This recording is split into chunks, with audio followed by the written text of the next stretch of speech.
สบายดีย้ำเศร้าไปหน่อยตื่นมากับเสียงนกห้องสนั่นจิบจับจิบจับเอาไม่ออกเลยนะออก2 อันเลย2 อัน2 หน่อเลย ไก่มันมาสะไปเลยไก่เป็นจะสร้างกันมันจะมาสะ2 หน่อ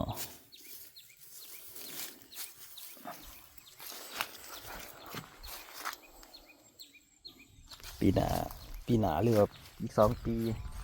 อาจจะได้ขายแต่ขายแหนงมันอยู่ประจักษ์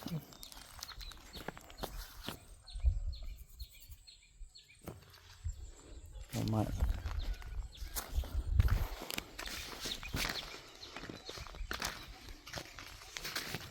ลืมซื้อปุ๋ยมาใส่ต้นนกขาวเมื่อใดก็ลืมเอาผุ่นมาใส่ก่อนดอกคูณกับสเปอร์ระดูเลยได้พี่น้องเลยเพราะว่าปีใหม่สงกรานต์ก็จบไปแล้วจะตัวลงให้ลงนาแล้วบัดดอกคูณ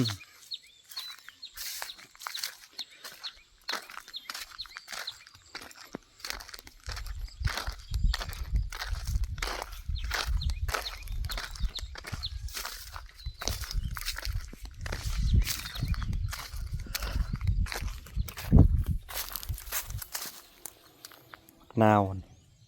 เป็นรอบที่2รอบแรกกินเบิดไปละโอ้พักกระโดนงามเลยจำปลาขาดเลยเนาะงามมาเลยพักกระโดนจำปลาแสบๆเด้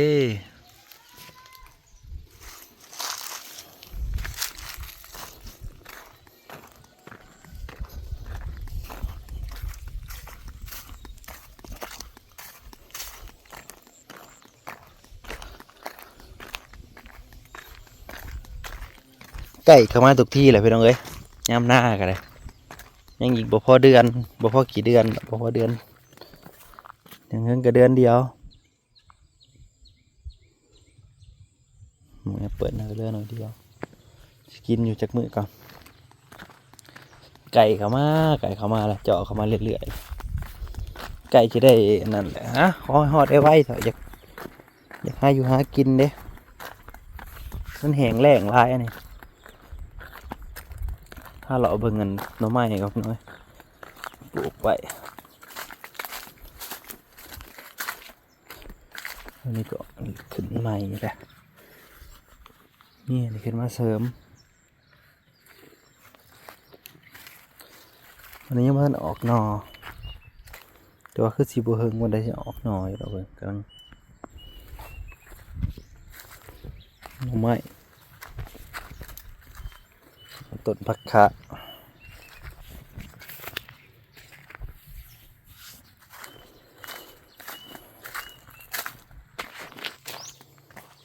น้องก็บกไวเด้อมันแห้งแล้งดิฝนบ่มาจักเทื่อเดี๋ยวบกกินเลยเด้อ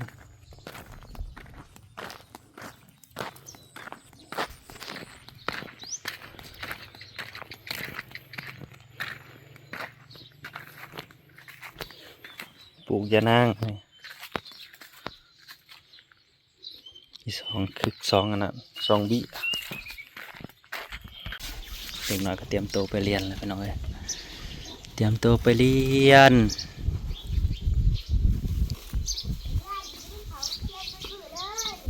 ยังคือบ่ได้ข่าว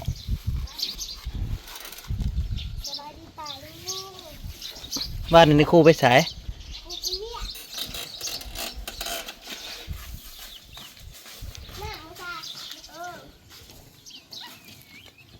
ไก่อะไรพี่น้องเอ้ยไก่สิปิดเทอมแต่ทางฝั่งลาวเฮา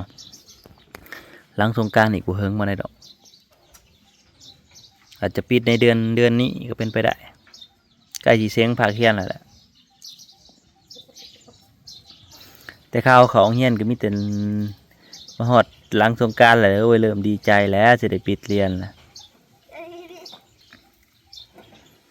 ได้ปิดเรียนแล้วดีใจแหละ น้องเนยก็ดีใจไปแล้วจะได้ปิดเรียนแหละ เรียนไปเรียน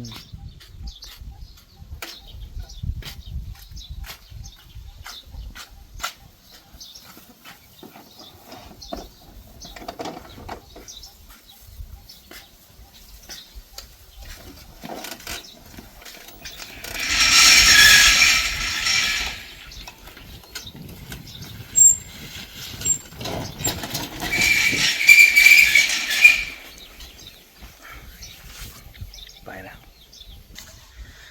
สาวมากระนังอยู่ตุบหน่อยแล้วก็ทอมหน่อยแล้วก็น้อยลมพัดเย็นเลยว้ยตื่นเสาวันนี้ก็ถือว่าโชคข่าวดีเนาะน้ำมันขยับลงอีกแล้วทางลาวเขาแต่ว่าบุหัวาสิลงเบิดถูกปั๊มบ่แต่ว่าแจ้งการมาว่าขยับลงอีกแล้วน้ำมันเมื่อนั้นขยับลงอยู่2,000มันนี่ก็ประมาณ2,000เหลืออยู่ประมาณ48,000น้ำมันดีเซล48ก็ยังอยู่ในแพงเติบไปนะพี่น้องอยู่ใน60 กว่าบาทนะ60 กว่าบาทแต่ว่าขยับลงก็ถือว่ายังเป็นข่าวดีอยู่เหลืออยู่48,000เนาะจาก48ลง4,000 กีบกีบก็ตีเป็นเงินก็อยู่ใน6 บาทลงอยู่6 บาทก็รอเบิ่งว่าสิขยับลงเรื่อยๆบ่หรือจังใดเรื่องน้ำมันกันนะมันขยับลงก็เป็นข่าวดีเนาะสำหรับชาวไร่ชาวนาเฮาเพราะว่าน้ำมันแพงก็อีหยังก็แพงคือว่าปุ๋ยก็อาจจะแพงปีนี้เพราะว่าใกล้เข้ามาเลยเด้สิฮอดฤดูหวานกะแหละดำไห้ดำหน้าเลยเนี่ยไก่แล้วไก่เข้ามาทุกที่แล้วก็ตอนนี้ก็คันเป็นเดือนลาวกับประมาณเดือน6เดือน6กันออกใหม่หา6ค่ำนั่นแหละจังว่าเขาเจ้าขึ้นเฮือนขึ้นบ้านใหม่เพราะว่าเป็นเดือน6หรือว่าเดือนสุดท้ายแล้วในการจัดงานแต่งบ่ขึ้นบ้านใหม่บ่ประมาณนี้มันจะเป็นถ่ายปีแหละแต่ถ่ายปีเลยเด้เพราะว่าเรื่องเดือนขึ้นบ้านหรือว่าเดือนจัดงานแต่งมันจะมีเดือน12เดือน2เดือน4เดือน6แต่ว่าเดือน8ยังบ่ทันมีไผอาหารเพราะว่าย่ามพ้นเขาจะก็บ่ค่อยขึ้นกันแต่ว่าอาจจะขึ้นได้อยู่เดือน8ก็ออกใหม่เพราะว่ายังบ่ทันเข้าพรรษาเด้เข้าพรรษาประมาณเดือน8เพ็งแต่ว่าเขาบ่นิยมขึ้นเพราะว่ามันฝนตกมันเปื้อนขึ้นได้แต่เดือน6แต่ว่าเฮือนนั้นบ้านที่เขาไปถ่ายคลิปมันบ้านโมเดิร์นของเซียนเบสนั่นแหละก็เจ้าก็ว่าจะขึ้นเดือนนี้แต่ว่าก็เจ้าบัดค่างานเขาเจ้าขายเครื่องตามงานตามบุญเพราะว่าช่วงนี้งานหลายงานบุญบังไฟงานบุญนั้นบุญนี้แต่บ่มีเวลาพักเลยแต่ว่างามกะมืออื่นเลยกะวันที่25เนาะที่23วันที่25มืองามมือ7 ค่ำมือ9 ค่ำก็อยู่ใน13 ค่ำบ่ไปนั่นนะอะไรยังอีก3 มื้อ4 มื้อขึ้นบ้านใหม่เขาเจ้าก็ได้นั่นแหละเขาเจ้าก็ถือแบบนี้แหละทางเฮานะถือแบบนี้งานขึ้นบ้านกับงานกินดองคือกันแต่ประมาณเดียวกันแหละรอลุ่นเบิ้งพี่น้องน้ำมันวะเพื่อฮอดย่ำหน้ามันจะลงทำใดหรือว่าทำใดเป็นอะไรแหละก็ติดตามไปนำกันบอกว่าทางฝั่งไทยก็คือสิลงอยู่แล้วเนาะน้ำมันก็ได้ขึ้นก็ยังว่าธรรมดาทางเพิ่นก็40 บาทก็ยังว่าโอเคอยู่แต่เขามันขึ้นแล้วมันก็ขึ้นโพดนะลงเท่าน้อยเขาลงตลอดกับใครอยู่ใน30,000เนี่ยก็เทียมยังโอเคอยู่ได้พี่น้องอยู่ใน40 กว่าบาทหรือ50 บาทเนี่ยก็ยังเงินโอเคอยู่ได้นั่นแหละเราติดตามเบิ่งมันจะเป็นอะไรเนาะน้ำมันเรื่องน้ำมันอย่างปุ๋ยก็คือที่ว่าเลยราคาขึ้นก็จริงอยู่นึงเขายันปุ๋ยปลอมเพราะว่าเพราะบุคุจักหรอมันเป็นอะไรปุ๋ยปลอมปุ๋ยแท้เพราะว่าคู่มือนี้มันหนักมีมาเบิดทุกอย่างเลยก็ได้ปุ๋ยปลอมก็ถือว่าเจ๋งมันได้ใส่เข่าบงงามเลยแล้วรถอะไรปุ๋ยปลอมใส่เข่านี่แล้วไปหน่อย รถใหญ่น้ำมันมันก็อันนั้นนี่เธอบริขี่ได้จอดไว้มันบ่มีเวียกกะลีรอจังขี่สั่นก็แล้วแหละ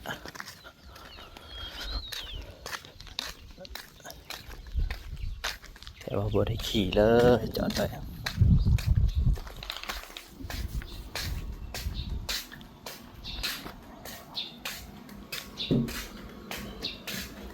บ่ได้เคลื่อนไปหลายมื้อแล้วเนี่ย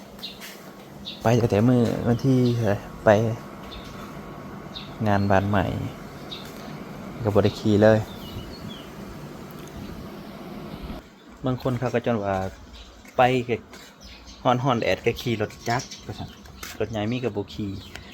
เอาไว้ยามจำเป็นเลยเพราะว่าน้ำมันมันแพงการที่เฮาออกไปมันก็ใส่น้ำมันหลายมันต่างกันเนาะกับรถจักรคือมอเตอร์ไซค์นี่ใส่ลิตรหนึ่งเฮาก็ไปได้ฮอดไสแต่ว่าลิตรหนึ่งรถใหญ่มันไปใส่บ่ได้เด้เคลื่อนออกไปมันก็เบิดแล้วเลยขี่มอเตอร์ไซค์ฮ้อนแดดทำได้ก็ขี่มอเตอร์ไซค์เพราะว่าประหยัดเต็มโตเจ้าของหน่อยเพราะว่าอิหยังมันก็บ่คือเก่ามันบ่คือเก่าเบิดทุกอย่างนับแต่เงินแต่ยังมันก็หายากกว่ามื้อนี้มันบ่คือเก่าขี่มอเตอร์ไซค์กันไปหั่นแหละคันผมจำเป็นอะลีจังว่าจะขี่รถใหญ่แต่หลายคนก็เพิ่นก็ว่าดอกว่ามีรถใหญ่ซื้อมาจอดไว้สิซื้อบ่ว่าซั่นเห็นแต่ขี่รถจักรจอดไว้แล้วจอดไว้ใส่ยามจำเป็นไปไกลมันหอนพอกันหน่อยพี่น้องเอ้ยสบายดี